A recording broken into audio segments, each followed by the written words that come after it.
Hey, I'm Hunter from SkillThrive, and in this video, I'm going to be discussing 9 JavaScript array tips that you should know. First up, we're going to learn how to duplicate an array. Here in this constant called faces, you can see 3 smiley faces in this array. Then, in order to duplicate it, we can use the spread operator, which came with ES6. So, by setting a new constant called sameFaces, create an array, and then we can use the spread syntax to spread all the values in the constant faces into this new one called sameFaces. Now, if we do console log sameFaces, we can see in the console that we have the 3 identical items. Now we're going to learn about how to merge arrays. It's very similar to how to duplicate arrays, but here you can see that we now have 3 separate arrays, one called faces, flags, and fruits. Then we can create a new constant called merged arrays, and then we can just spread each of these arrays out using the spread syntax, and then separate each one with a comma. Then if we console log merged arrays, you can see that all of the array items in those 3 separate arrays are now in one array. This tip, we're going to learn how to filter unique values or remove values that are in an array more than once. So here at the top, you can see that we have this array called faces, which has a couple of duplicates. For example, we have this emoji twice, and we also have the one with the glasses twice. Now in ES6, we also got the spread operator, but you also got a new object called set. So let's go ahead and create a new constant called unique faces, create an array, and then we can go ahead and use the spread operator and then creating a new set, passing in that original array of faces.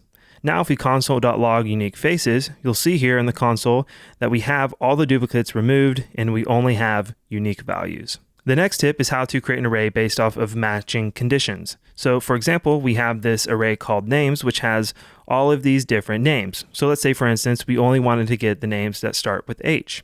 So we'll create a new constant called hnames. Then we'll pass in the names and then use a method called filter.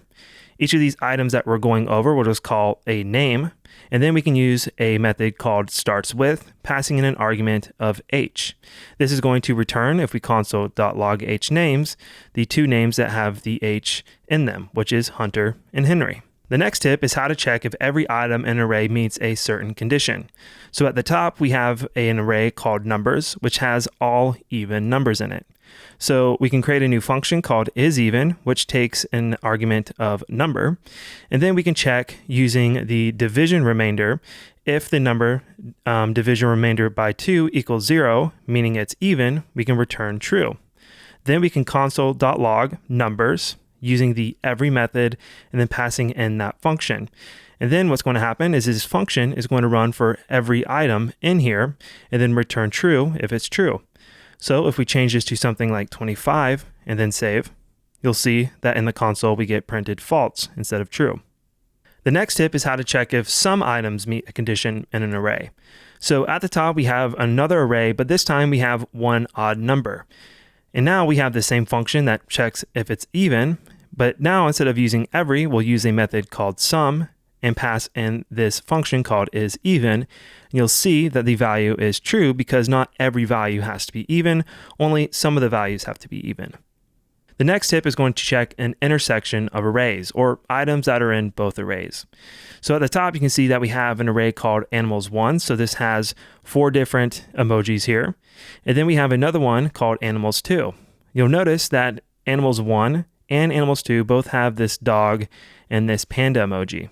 So let's say, for instance, we wanted to create an array with just those that are actually in both arrays. So what we can do is we can create a new constant called intersection.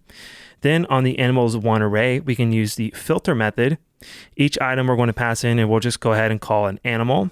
And then what we can say is in the animals2 includes the animal that's passed in. If it is, go ahead and add that to the intersection array.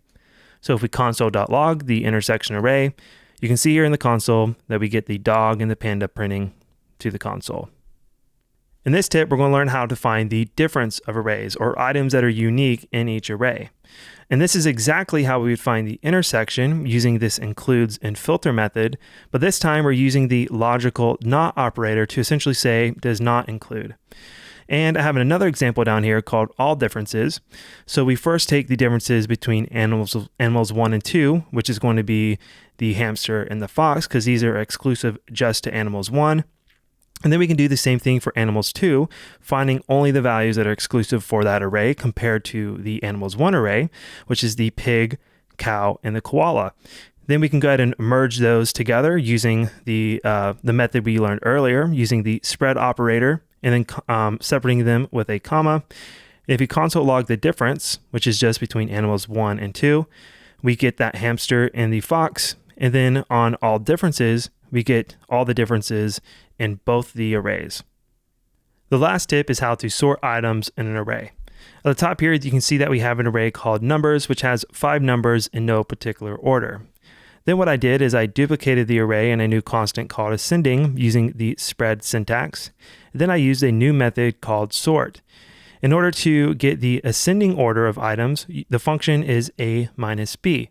If you console log ascending, you can see here the first value here in the console is these items ordered in ascending order. So the lowest value is first and the highest value is last. Now, in order to get the descending order, we can go ahead and write a function where we write b minus a. So if we go ahead and console log this new array called descending, you'll see now that the array has the first value is the largest, all the way to the last value, which is the smallest. And there you have it. Those are 9 JavaScript array tips that you should know. If you like this video, please give it a thumbs up and consider subscribing, and I'll see you in the next one.